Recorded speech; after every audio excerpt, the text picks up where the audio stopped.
Sancionada em agosto, a Lei da Sociedade Anônima do Futebol definiu as regras para que um clube de futebol se transforme em empresa. Hoje, a grande maioria das entidades esportivas se organiza como associação civil sem fins lucrativos. Poucos clubes atuam em outros regimes empresariais, como o Red Bull Bragantino e o Cuiabá, que são sociedades limitadas e disputam a primeira divisão do Campeonato Brasileiro. Apesar da legislação não obrigar a adoção do novo modelo, as associações que fizerem essa mudança vão pagar mais impostos do que pagam hoje, mas menos do que as empresas tradicionais, além de poderem renegociar suas dívidas. Nesse caso, todo o passivo do clube original passa a ser responsabilidade do clube empresa, sendo adotado o sistema previsto em lei para o pagamento dos credores. A principal diferença entre os dois modelos é a aplicação legislativa. Na associação, eu tenho uma regulamentação no Código Civil e na SAF tem uma regulamentação na nova lei. Na prática, a associação não pode ter lucros, então, eventual sobra de caixa tem que ser reinvestida na própria associação, tem que ser utilizada pela própria associação. E na Sociedade Anônima do Futebol, você, havendo lucros, esses lucros serão repartidos e divididos entre os seus sócios proprietários. O Grupo de Estudos em Direito Desportivo da PUC-Rio organizou uma aula aberta com o advogado e ex-aluno da PUC, Pedro Trengrauzi, responsável pelo projeto Botafogo S.A., que visava transformar o Alvinegro Carioca em empresa. Ele apresentou os principais pontos da lei e refletiu sobre os impactos do novo modelo. São três possibilidades. Ou o clube se transforma completamente, a associação deixa de existir e ela passa a ser SAF, não muda nem o CNPJ, ou pela cisão do futebol, e aí a associação continua sendo sócia daquilo, ou pela iniciativa de alguém que cria uma SAF e toca a vida adiante. Com a nova lei, os dirigentes respondem pela falta de transparência e pelas obrigações relativas aos repasses financeiros aos credores. A estrutura dos clubes e do próprio futebol brasileiro pode ser uma das maiores dificuldades para a adesão ao regime empresarial. O dirigente amador, muitas vezes, está numa zona de conforto.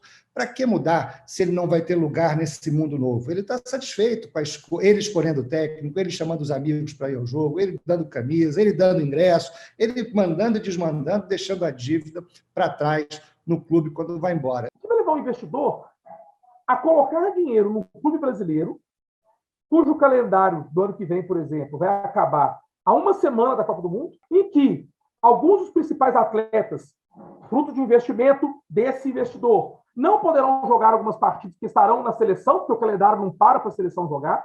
E além de todas essas questões complicadas do nosso futebol, temos ainda as questões complicadas do país. Instabilidade política, instabilidade econômica, inflação, dólar galopante, crise na bolsa. Então, não adianta a gente ter um modelo de SAF que pode se comercializar e etc, etc, etc, se a gente tem todo um entorno que não contribui. Após anos de administrações irresponsáveis, os principais clubes do país vivem sufocados por dívidas insustentáveis. Mas será que a lei da SAF pode ser uma solução para os problemas do futebol brasileiro? Eu acho crucial não só para criar um impacto positivo no futebol brasileiro, como também para fazer com que a maior parte deles sobreviva.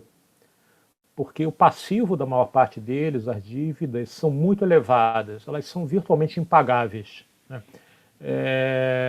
O Santos, o Cruzeiro, o Botafogo, o Atlético Mineiro, mesmo o Flamengo tem dívidas, né? Tem diminuído muito nos últimos anos, mas mesmo o Flamengo tem dívidas. E essas dívidas, de maneira geral, além do passivo trabalhista, elas são dívidas de não pagamento de imposto. E se o clube está deixando de pagar imposto, significa que o Estado está deixando de arrecadar um dinheiro que, para a sociedade, por mais que a gente ame futebol, para a sociedade é mais útil em saúde, educação, segurança, o que for. Mesmo com a profissionalização dos dirigentes, transformar clube em empresa não é garantia de boa gestão.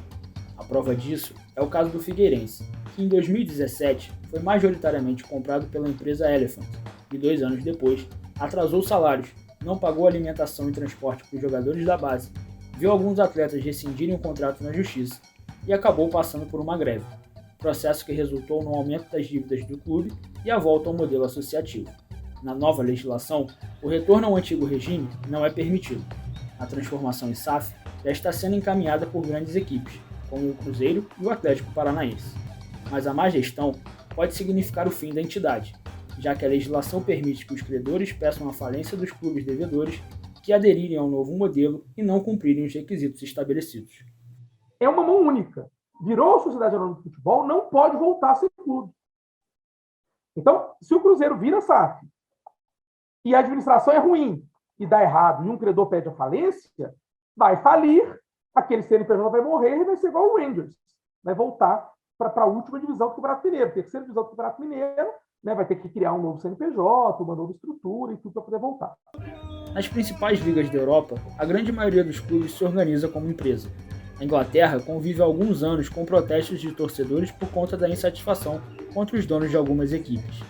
No país de Gales, o dono do Cardiff City tentou trocar as cores do clube, mas voltou atrás depois de manifestações da torcida. No Brasil, a lei da SAF estabelece algumas restrições, enquanto a associação original ainda tiver participação na sociedade. Nós temos aí outras matérias que dependem da anuência do clube, independente da participação na SAF, ou seja, se ele tiver 1% na SAF, ele vai ter que ser, ele tem a Golden Share, ele não pode alterar o nome, não pode mudar os emblemas, não pode mudar a sede para outro município, não pode mudar o estatuto em algumas matérias. Esse tipo de coisa que é meio folclórica, a empresa tem que seguir também, ela não pode achar que é dona de uma startup qualquer, de uma fábrica tradicional. Ela envolve paixões, envolve vizinhança, envolve um senso de comunidade, um senso de identidade com aquela camisa, com aquelas cores. Isso tudo tem que estar no contrato. No Brasil, a discussão sobre a transparência dos sócios reacendeu por conta da não obrigatoriedade de divulgação dos dados das pessoas jurídicas com menos de 5% de participação na SAF. Na Inglaterra, a compra do Newcastle pelo Fundo de Investimento Público da Arábia Saudita, administrado pelo príncipe herdeiro Mohammed bin Salman, gerou muita controvérsia. Apesar da aprovação de grande parte da torcida, muitas críticas surgiram por conta de crimes e irregularidades cometidas pelo novo dono. E cresceu o debate sobre o sports washing, o uso do esporte como forma de limpar a imagem de ditadores e governos autoritários. Se o dinheiro vem de tráfico de drogas, se o dinheiro vem de tráfico de pessoas, se o dinheiro vem de, enfim, qualquer tipo de ato ilícito, aí eu não posso deixar que o futebol seja utilizado para lavagem de dinheiro. E a FIFA já tem ferramentas para isso, e aqui no ordenamento jurídico brasileiro tem toda uma regulamentação para o dinheiro entrar no Brasil, para esse dinheiro circular no Brasil. Então, o valor, acima do valor X, se esse dinheiro é remetido para cá, ele tem que ser declarado. Inclusive, é indicado o motivo que ele entrou aqui. Se isso não acontecer, esse dinheiro é ilegal, ele entra no Brasil ilegalmente. E a pessoa que coloca o dinheiro aqui no Brasil, ela está sujeita a perder o dinheiro e ainda responder criminalmente. Além de estabelecer as regras para o investimento de capital privado no futebol, a lei da SAF instituiu o Programa de Desenvolvimento Educacional e Social, o PDE, um mecanismo de incentivo à educação nas categorias de base. O dispositivo reforça a previsão da Lei Pelé sobre o desporto educacional, que tem como finalidade desenvolver o indivíduo e a sua formação para o exercício da cidadania. Eu acho isso muito importante, porque, primeiro, forma cidadãos para quando a carreira se encerrar. A carreira do jogador de futebol é muito cruel, então precisa ter uma estrutura de amparo, ainda enquanto estão se formando como atletas, se formando como cidadãos, se formando como estudantes, e se formando como profissionais também, que depois que a carreira acabar, vão estar aptos a trabalhar em outras áreas, administração de empresa, dentistas, o que for.